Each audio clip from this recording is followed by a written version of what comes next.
Lakini haya ya upanuzi wa bandari pamoja na gati zingine nadhani ni kitu ambacho kama ambavyo mkuu wa mkoa ulisema pale mwanzo na naibu mkurugenzi mkuu amesema ndio uelekeo wa serikali tunakokwenda.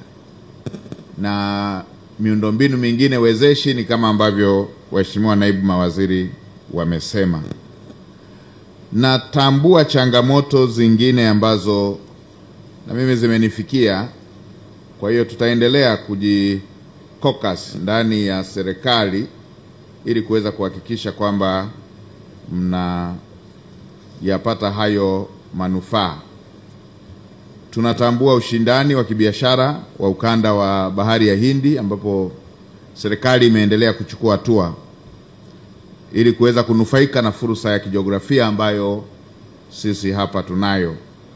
Kwa mfano, baadhi ya hatua ambazo zimechukuliwa ni uboreshaji wa bandari ya Tanga ambayo awamu ya kwanza imeshafanyika, na kwa awamu ya pili tunatarajia ukarabati wa gati namba 1 na 2 zenye urefu wa mita 300, masuala ya ununuzi wa mitambo ya kuongeza kina kutoka mita 3 hadi 13 ambayo na mtendaji naibu mkurugenzi mkuu ameelezea.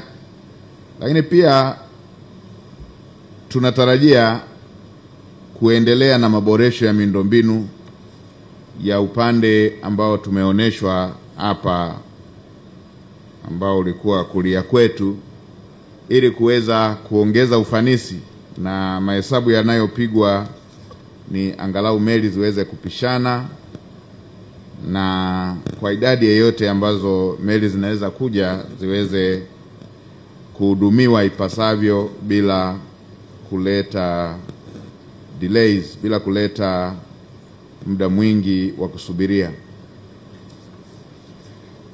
Ninatambua uchache wa vifaa vya kupakulia. Kuagiza Mheshimiwa Naibu Waziri pamoja na bandari, fanyeni kazi hilo, ni jambo ambalo litakwamisha maboresho yote yanayofanyika kama tutachukua hizo hatua.